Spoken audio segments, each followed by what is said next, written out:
بسم الله الرحمن الرحيم نحمده ونصلي ونسلم على رسوله الكريم وعلى آله الطيبين وأصحابه الطاهرين أما بعد. حضرات گرامی، ماہ رمضان رحمتوں کا مہینہ ہے اور اللہ کی طرف سے نزول برکات کا مہینہ ہے۔ شیاطین ماہ رمضان میں قید کر دیے جاتے ہیں، لہذا وہ جو ان کے ذمہ کام ہے کہ لوگوں کو گمراہ کرنا، یاد الہی سے غافل رکھنا، عبادت و ریاضت سے دور رکھنا، اب وہ اس طرح کا کام نہیں کر پاتے۔ اسی لیے ہم دیکھتے ہیں کہ ماہ رمضان میں مساجد آباد ہوتی ہیں اور جوان، بوڑھے، بچے، مرد، خواتین عبادت سے جڑ جاتے ہیں۔ مرد حضرات مسجد کا رخ کرتے ہیں، نمازیں پڑھتے ہیں، روزے کا اہتمام کرتے ہیں، نماز بھی جماعت کے ساتھ مسجد میں، اور اس کے علاوہ نماز تراویح کا بھی اہتمام کرتے ہیں۔ گویا کہ ہر شخص نماز روزے سے، عبادت و ریاضت سے جڑا ہوا ہوتا ہے۔ کم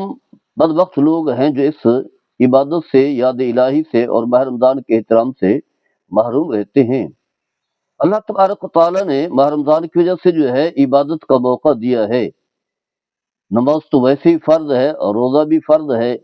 نماز تراویح بھی سنت موقعہ ہے۔ اس کے علاوہ بھی لوگ مسجد میں بیٹھ کر یا کہیں بھی اللہ کی تسبیح و تحمید پڑھ رہے ہوتے ہیں، اللہ کی یاد میں رہتے ہیں، تلاوت قرآن سے اپنے آپ کو، اپنے سینوں کو، اپنے چہرے کو، اپنے ذہن کو منور و مزین کرتے ہیں۔ تو ماہ رمضان کی وجہ سے اللہ تعالیٰ نے یہ موقع تو دے دیا، اب وہ جو عبادات کی جو لذت ہے، چاشنی ہے، اسے حاصل کرنے کی ضرورت ہے۔ اس کی وجہ یہ ہے کہ جب عبادت کی لذت حاصل ہو جائے تو پھر انسان کا تزکیہ باطن ہوتا ہے اور انسان جو ہے پھر یاد الہی سے غافل نہیں ہوتا، اللہ کی یاد میں غرق رہتا ہے، منہمک رہتا ہے، اور اس کی زندگی بدل جاتی ہے، کیفیاتیں بدل جاتی ہیں، اور زندگی کا معیار بدل جاتا ہے، سوچنے کا معیار بدل جاتا ہے۔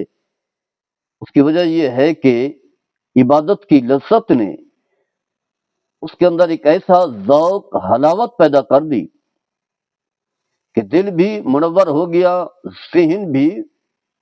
منور ہو گیا، اور جب دل منور ہو جائے تو باقی اعضاء جو ہے انسان کے دل کے تابع ہیں، وہ بھی اس کے تابع رہتے ہیں۔ انسان کی آنکھوں میں حیا آ جاتی ہے، کانوں میں پاکیزگی آ جاتی ہے، ہاتھوں میں جو ہے، ہاتھ جو ہے شریعت کے تابع ہو جاتے ہیں، اور باقی جتنے بھی اعضاء ہیں، یعنی گویا کہ انسان کے قول و فعل میں تبدیلی آ جاتی ہے۔ قول و فعل جو ہے شریعت مطہرہ کے مطابق ہوتے ہیں، نہ اس میں انسان کی اپنی چاہت ہوتی ہے، نہ خواہش ہوتی ہے، اور نہ صراط مستقیم سے ہٹ کر، بھٹک کر گمراہی کی طرف مائل ہوتا ہے۔ لیکن ضروری یہ ہے کہ عبادت کی لذت جو ہے وہ حاصل کرنی چاہیے، اور واضح ہے انسان اگر کوشش کرے، محنت کرے، اور عبادت جو ہے ان شرائط کو، ان آداب کو ملحوظ خاطر رکھ کے عبادت کرے جو شریعت نے لازم کی ہیں، چاہے وہ واجب کے درجے میں ہے یا استحباب کے درجے میں، بس اس چیز کو دیکھے کہ یہ آداب ہیں، ان شرائط کو، ان آداب کو، ان تقاضوں کو اپنا کر میں عبادت کی لذت حاصل کر سکتا ہوں، انہیں ضرور اپنائے، تو پھر دیکھے کہ اس کی برکات جو ہے اسے کیا ملتی ہیں۔ اور یہ ذوق، عبادت کا ذوق، عبادت کی لذت، عبادت کی چاشنی جو ہے، وہ مرد ہو یا عورت، ہر ایک جو ہے اس لذت کو پا سکتا ہے۔ اللہ تبارک و تعالیٰ قرآن مجید میں ارشاد فرماتا ہے، من عمل صالحا من ذکر او انثی وهو مؤمن فلنحینہ حیاۃ طیبہ، سورہ نحل آیت نمبر 97۔ فرمایا کہ جو شخص اعمال صالح کرتا ہے، نیک عمل کرتا ہے، یعنی ایسے اعمال جو اللہ تبارک و تعالیٰ کی خوشنودی کا ذریعہ ہیں، جن کے کرنے کا اللہ نے حکم دیا ہے، عام ہے مرد ہو یا عورت، تو فرمایا کہ ہم اس سے، حالانکہ وہ مومن ہو، یعنی مومن ہونا شرط ہے، کیونکہ اعمال کا دار مدار ایمان پر ہے، ایمان ہے تو اعمال کے فوائد ہیں، ورنہ کوئی نتیجہ نہیں ہے، زیرو ہے۔ تو نتیجہ کیا ہے؟ فرمایا فَلَنُحْيِيَنَّهُ حَيَاةً طَيِّبَةً، ہم جو ہے اسے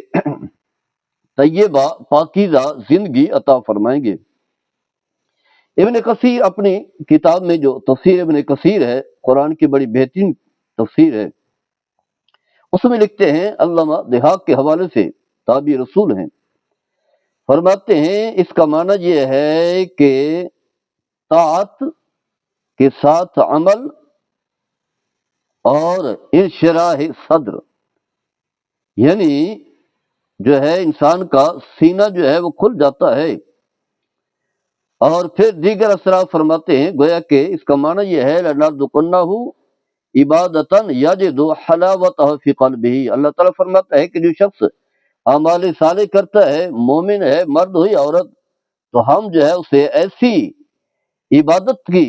کا ذوق عطا فرماتے ہیں جس سے جو ہے اس کی لذت اپنے قلب میں محسوس کرتا ہے، یعنی دل کے اندر جو ہے اس عبادت کی لذت جو ہے پاتا ہے، نماز ہے، روزہ ہے، صدقات و خیرات ہیں، رات کا قیام ہے، اور تلاوت قرآن، جتنی بھی عبادات ہیں، ان عبادات کے اندر جو ہے اس کی لذت اپنے دل میں محسوس کر رہا ہوتا ہے۔ لیکن واضح ہے یہ اعزاز جو ہے ان لوگوں کو حاصل ہوتا ہے جو اللہ کی یاد میں رہتے ہیں، اللہ کی نافرمانی سے بچتے ہیں، گناہ سے بچتے ہیں، برائیوں سے بچتے ہیں۔ اس کے مقابلے میں جو گناہ گار ہیں، ان کی زندگی جو ہے گناہوں میں گزرتی ہے، نہ نماز کی پرواہ ہے، نہ روزے کی پرواہ ہے، اور اسی طرح سود کھانا، رشوت کھانا، جھوٹ بولنا، یہ ان کا معمول ہے، چاہے وہ نماز بھی پڑھ رہے ہوں، چاہے روزے کی حالت میں بھی ہوں، چاہے عبادت بھی کر رہے ہوں، تب بھی جو ہے وہ ایمان کی لذت کو، عبادت کی چاشنی کو حاصل نہیں کر پاتے، عبادت کی لذت اور چاشنی کو حاصل نہیں کر پاتے۔ حلاوت حاصل کرنے کے لیے یہ معیار ہے کہ انسان کی زندگی جو ہے طاعت پر گزرے اور نافرمانی اور گناہ سے اپنے آپ کو بچائے۔ یہ بات یاد رکھیں کہ عبادات جو ہے، ان عبادات کی وجہ سے جو ہے نہ اسے لذت حاصل ہوتی ہے، نہ انہیں آنکھوں کی ٹھنڈک ملتی ہے، اور نہ قلب کا سرور ملتا ہے، اور نہ ان کی روحوں کو اس عبادت کے ذریعے سے غذا ملتی ہے، نہ زندگی کو غذا ملتی ہے۔ گویا کہ ان کا باطن بھی صاف ستھرا نہیں بنتا، باطن میں بھی لذت نہیں پاتے، ذہن بھی نہیں کھلتا، انشراح صدر بھی نہیں ہوتا، اور انسان کے جو باقی اعضاء ہیں جو قلب کے تابع ہیں، وہاں بھی جو ہے اس طرح کی کوئی کیفیات نہیں بنتی، لذت نہیں ہوتی۔ اس کی وجہ یہ ہے کہ گناہ کے برے اثرات ہیں۔ اسی لیے بشر حافی جو ہے، ایک بزرگ فرماتے ہیں کہ عبادت کی لذت اور چاشنی جو ہے تم اس وقت تک نہیں پا سکتے جب تک کہ اپنے اور گناہ کے درمیان جو ہے کوئی آڑ نہ بنا لو، دیوار نہ کھڑی کر دو، یعنی جب تک کہ گناہوں کو اپنے آپ سے دور نہیں کرو گے، اس وقت تک جو ہے تم عبادت کی چاشنی اور لذت حاصل نہیں کر سکتے۔ گویا کہ پہلے گناہوں سے کنارہ کشی اختیار کرنی ہوگی، گناہ چھوڑنے ہوں گے، تب جو ہے جب گناہ چھوڑ دو گے تو پھر جو ہے عبادت کی لذت اور چاشنی حاصل ہوگی۔ یہی بات جو ہے یحییٰ بن معاذ رحم اللہ تعالی فرماتے ہیں کہ گناہ کے ہوتے ہوئے قلب جو ہے عبادت کی لذت اور چاشنی کو حاصل نہیں کر سکتا۔ یہی بتایا گیا۔ وہیب نے اور فرماتے ہیں کہ معصیت کے ہوتے ہوئے، گناہ کے ہوتے ہوئے جو ہے عبادت کی چاشنی لذت جو ہے نہیں پائی جا سکتی۔ اور ابن قیم بھی یہی بات ذکر کرتے ہیں کہ گناہ کی جو سزا ہے نا، یعنی جب انسان گناہ کرتے تو اس کی بھی سزا کی مختلف صورتیں ہیں، کبھی دنیاوی ہوتی ہے، کبھی اخروی ہوتی ہے، کبھی جو ہے وہ جسمانی نقصان پہنچتا ہے، کبھی جسمانی نقصان نہیں پہنچتا، لیکن کیا ہوتا ہے کہ ذکر کی لذت جو ہے اسے حاصل نہیں ہوتی، حالانکہ وہ نماز بھی پڑھ رہا ہے اور روزہ بھی رکھ رہا ہے، تلاوت قرآن بھی کر رہا ہے، زکوٰۃ بھی دے رہا ہے، حج بیت اللہ کر چکا ہے، لیکن اس کے باوجود جو ہے اسے لذت نہیں ملے گی، نہ ذکر کی لذت، نہ تلاوت قرآن کی، نہ دعا کی، اور نہ مناجات کی۔ گویا کہ یہ چیزیں جو ہے وہ ضروری ہیں، اور یہی بات جو ہے ذکر کی گئی ہے کہ جو مومن ہے، جو اللہ تبارک و تعالیٰ اور اس کے حبیب صلی اللہ تعالی علیہ وسلم سے محبت کرتا ہے، تو فرمایا اس کے لیے یہی محبت جو ہے سب سے بڑا اعزاز ہے۔ گویا کہ